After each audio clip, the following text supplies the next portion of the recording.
Hello students, welcome to CR International School online classes. How are you all? I hope everyone is fine at your home. Today we are continuing with our chapter 9, Reproduction in Animals. In the previous videos we ended with test tube babies, and in this we are continuing the next heading, development of embryo in hen. So let's start with the new topic.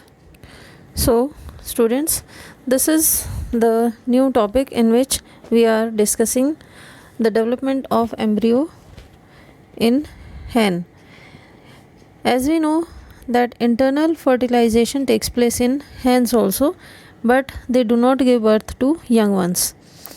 जैसे कि इंसान बच्चों को जन्म देते हैं, ऐसे ही मुर्गियाँ अपने चिक्स को जन्म नहीं देती बल्कि वो अंडे देती हैं. तो ये कैसे पॉसिबल होता है इसको हम समझेंगे. आफ्टर फर्टिलाइजेशन उनकी बॉडी में जो फर्टिलाइज्ड एग होता है, जिसको हम जाइगोट कहते हैं, जो फर्दर डिवाइड होता है repeatedly to form an embryo. मैं फिर से रिपीट करूँगी. जब फर्टिलाइजेशन होता है उसके बाद जो एग होता है जिसको हम जाइगोट कहते हैं, उसमें रिपीटेडली डिवीज़न होता है जो कि एम्ब्रियो कहलाता है. और जब ये एम्ब्रियो ओविडक्ट तक पहुंचता है उस दौरान उसके आउटर कवरिंग डेवलप होती है एक आउटर लेयर के, प्रोटेक्टिव लेयर के फॉर्म में. ठीक है.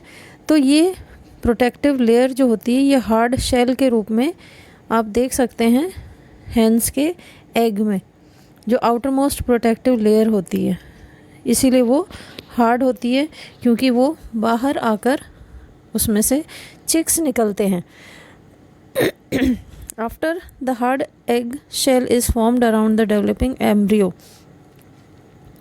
यानी कि जब उस एम्ब्रियो के आउटर पार्ट में जब ये हार्ड शेल फॉर्म होती है तो फाइनली वो एग बनकर हैन की बॉडी से बाहर आता है. और जब हैन उस एग के ऊपर बैठकर उसको वार्मनेस देती है, यानी उसे गर्माहट देती है, उसे सेती है, तो ही वो एग जो है वो डेवलप होता है और उसकी ग्रोथ होती है जिसमें से चिक्स निकलते हैं. एम्ब्रियो को लगभग 3 हफ्ते का समय लगता है टू डेवलप इनटू अ चिक. और इस डेवलपमेंट को हम, जिसमें चिक अंडे से बाहर निकलता है, ये अंडे के अंदर ही प्रोसीजर अकर होता है जो कि एक गिवन ड्यूरेशन टाइम में ही पॉसिबल होता है, जो कि है 3 वीक्स यानी 21 डेज़. इसके बाद जो चिक है वो बाहर आता है. क्लियर बेटा? ये डायग्राम जो है इसमें आप क्लियरली देख सकते हैं कि जो चिक है उसके जो डेवलपमेंट होती है वो कैसे होती है एग के अंदर. जो एग हैन के द्वारा दिया जाता है उसकी जो आउटर मोस्ट लेयर होती है जो कि हार्ड शेल होती है, वो देखिए यहाँ पर प्रेजेंट है हार्ड शेल. और इसके अंदर एक लिक्विड फ्लूइड प्रेजेंट होता है जिसको हम एल्ब्यूमिन कहते हैं, और सेंटर में येलो कलर का यॉक प्रेजेंट होता है. और इसी के अंदर चिक एम्ब्रियो होता है जो फर्दर उसको ग्रोथ देता है. जैसे जैसे जो टाइम है वो पास होता है, यानी कि आफ्टर 10 डेज़ ड्यूरेशन के बाद जो जो एग के अंदर चिक होता है वो एम्ब्रियो में, यानी कि न्यू शेप में कन्वर्ट होता है इन द फॉर्म ऑफ चिक. और धीरे धीरे जब वो कंप्लीट करता है ड्यूरेशन यानी 21 डेज़ की, उसके बाद एक फुली ग्रोन चिक जो है वो उसमें से बाहर निकलता है. तो ये डिफरेंट स्टेजेस हैं कि 21 डेज़ के दौरान जो चिक एम्ब्रियो है वो कैसे डेवलपिंग एम्ब्रियो में कन्वर्ट होकर फाइनली चिक के रूप में बाहर आता है अंडे से. नेक्स्ट हेडिंग में डेवलपमेंट ऑफ फ्रॉग के बारे में जानेंगे, जिसको मेटामॉर्फोसिस कहते हैं। इसमें जो फीमेल एडल्ट फ्रॉग होती है वो लार्ज नंबर ऑफ एग्स देती है पानी में। जब ये एग्स पानी के अंदर फिश लाइक स्ट्रक्चर में डेवलप होते हैं, जिसको हम टेडपोल्स कहते हैं, तो ये एल्गे और प्लांट्स मटेरियल को खाकर लार्ज साइज़ में ग्रो करते हैं और इसी स्टेज में उनके लिम्स जो हैं वो ग्रो करना शुरू कर देते हैं। जब उनके पेयर ऑफ लिम्स आ जाते हैं तो ये यंग फ्रॉग जो हैं ज़मीन पर जाकर क्रॉल करना शुरू कर देते हैं, यानी रेंगना शुरू कर देते हैं। और उसके बाद इनकी जो टेल होती है वो धीरे धीरे ब्रेक डाउन हो जाती है, यानी झड़ जाती है, और ये फ्रॉग जो हैं कंटिन्यू ग्रो करके तब तक ग्रो करते हैं जब तक कि इनकी फुल बॉडी ग्रोथ ना हो जाए। तो ये जो ट्रांसफॉर्मेशन होती है फ्रॉग्स में, the transformation of a larva into an adult through drastic changes is called Metamorphosis. यानी कि इसमें मेटामॉर्फोसिस क्या होता है, जब कोई भी प्राणी बिल्कुल डिफरेंट तरीके से बर्थ के टाइम से एडल्ट होने तक totally different shape and size में कन्वर्ट होता है, तो वो मेटामॉर्फोसिस कहलाता है। जैसे कि जब फ्रॉग जन्म लेता है तो ये एग की शेप में होता है, उसके बाद वो एक लार्वा टेडपोल में कन्वर्ट हो जाता है, फिर उसके लिम्स आते हैं, उसके बाद उसके जो फ्रॉग शेप होती है वो डेवलप होती है। तो ये ड्रास्टिक चेंजेस के बाद ही इसकी ओरिजिनल जो बॉडी होती है वो डेवलप होती है।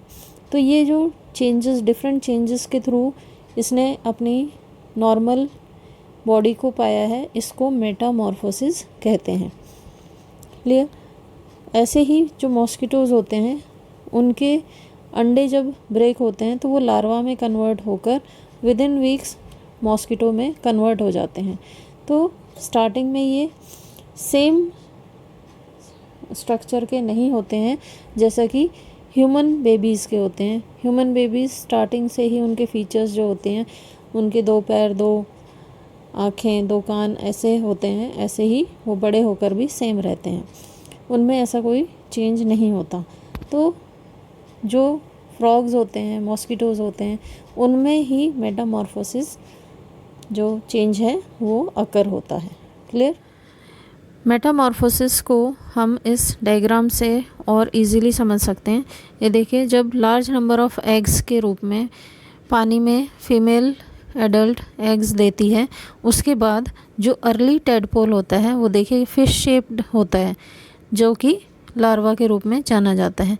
इसके बाद इसकी टेल डेवलप होती है जो कि ग्रोइंग टेडपोल कहलाता है, और उसके ग्रोथ के बाद टेडपोल विद लिम्स आप देख सकते हैं और यही टेडपोल लैंड पर आकर क्रॉल करता है फ्रॉम वाटर टू लैंड, और इसके बाद इसकी जो टेल है वो ग्रेजुअली इसकी बॉडी से रिमूव हो जाती है और ये एक एडल्ट फ्रॉग के रूप में कन्वर्ट हो जाता है। तो आप यहाँ से यहाँ देखिए कितना ड्रास्टिक चेंज है इसके स्ट्रक्चर में, तो इसी को हम कहते हैं Metamorphosis. Clear students? Next heading है असेक्सुअल रिप्रोडक्शन। ये रिप्रोडक्शन जो है, इसमें जो प्रोडक्शन ऑफ न्यू ऑर्गेनिज्म होता है वो फ्रॉम अ सिंगल पेरेंट होता है without the involvement of gametes, जिनको हम सेक्स सेल्स कहते हैं। इनके इन्वॉल्वमेंट के बिना ही जो न्यू बॉर्न है वो उसका बर्थ होता है, तो इसको हम असेक्सुअल रिप्रोडक्शन कहते हैं। इसमें डिफरेंट मेथड्स हैं, जैसे बाइनरी फिशन है, बर्डिंग है, फ्रेगमेंटेशन है, रीजनरेशन है। ठीक है, तो हम इस चैप्टर में बाइनरी फिशन और बर्डिंग के बारे में डिटेल में जानेंगे। तो बाइनरी फिशन क्या होता है? It is the simplest method of asexual reproduction that occurs in unicellular organism like amoeba, paramecium and Euglena. यानी कि ये सबसे सिंपलेस्ट असेक्सुअल मेथड है जिसमें जो कि यूनिसेल्युलर ऑर्गेनिज्म जैसे कि अमीबा, पैरामीशियम और यूग्लिना इनमें होता है।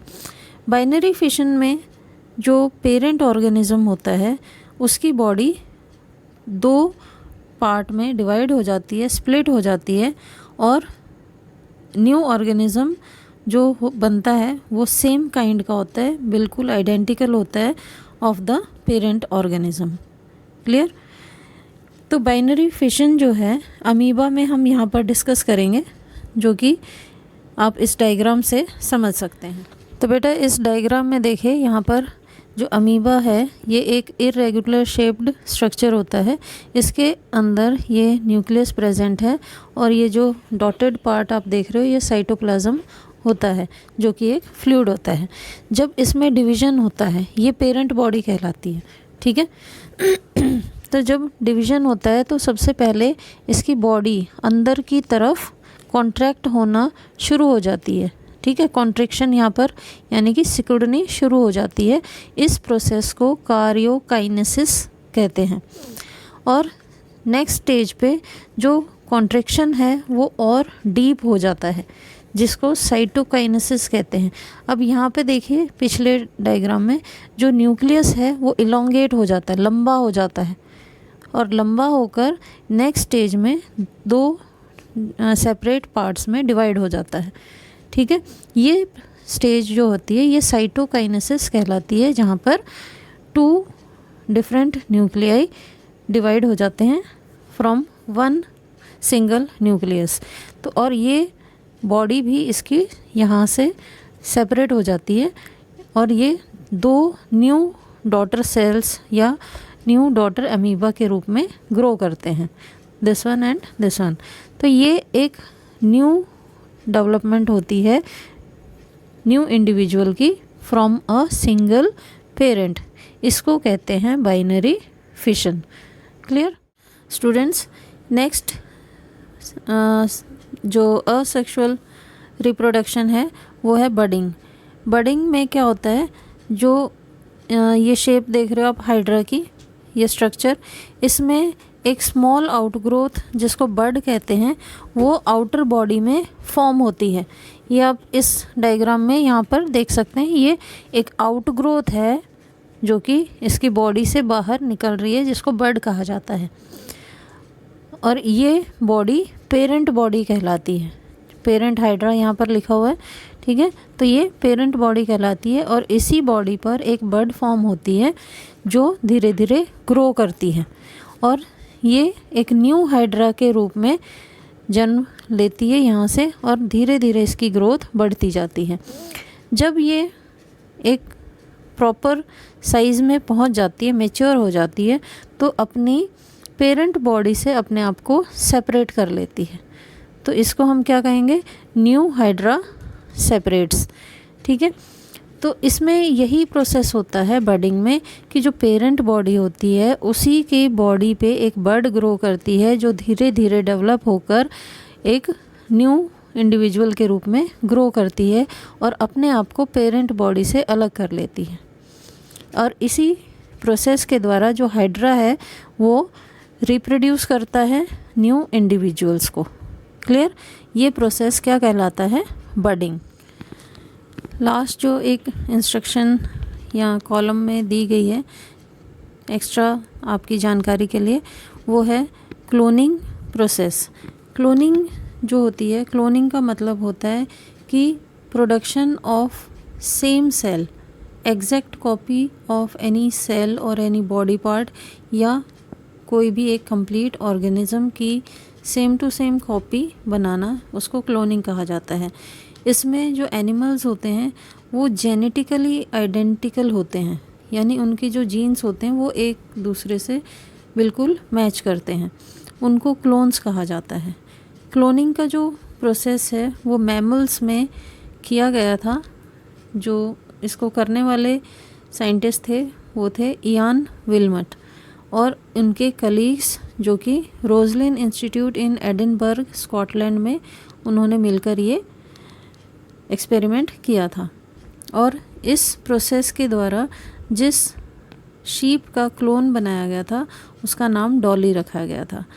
ठीक है, और ये आपकी एक जानकारी के लिए ही है, एक्स्ट्रा नॉलेज के लिए, कि ये जो डॉली शीप था जो कि फर्स्ट क्लोन अर्थ पर डेवलप किया गया था, उसके द्वारा बहुत सारे और भी उसके ऑफस्प्रिंग्स बाद में उनका जन्म हुआ और फाइनली जो डॉली शीप थी उसकी डेथ 2003 में 14 फ़रवरी को हो गई थी किसी लंग डिजीज़ के कारण। तो स्टूडेंट्स, ये चैप्टर हम इन्हीं टॉपिक्स के साथ फिनिश करते हैं। आई होप आपके सारे डाउट्स क्लियर होंगे। यदि फिर भी कोई डाउट है तो आप व्हाट्सएप नंबर पे कभी भी पूछ सकते हैं, लेकिन आपके डाउट्स तभी होंगे जब आप इन वीडियोस को प्रॉपरली डीपली देखोगे और समझोगे। नेक्स्ट जो हमारा वीडियो होगा वो आपके एक्सरसाइज पर होगा और आप इन एक्सरसाइजेस को चैप्टर को रीड करके ही प्रॉपरली फिल करें और बुक में ही इसको फिल कर सकते हैं आप। बाकी क्वेश्चन आंसर्स आपको करा दिए जाएंगे और उनको फिर नोटबुक में नीटली आपने कंप्लीट करना है। So with this let's wind up. Thank you and have a nice day.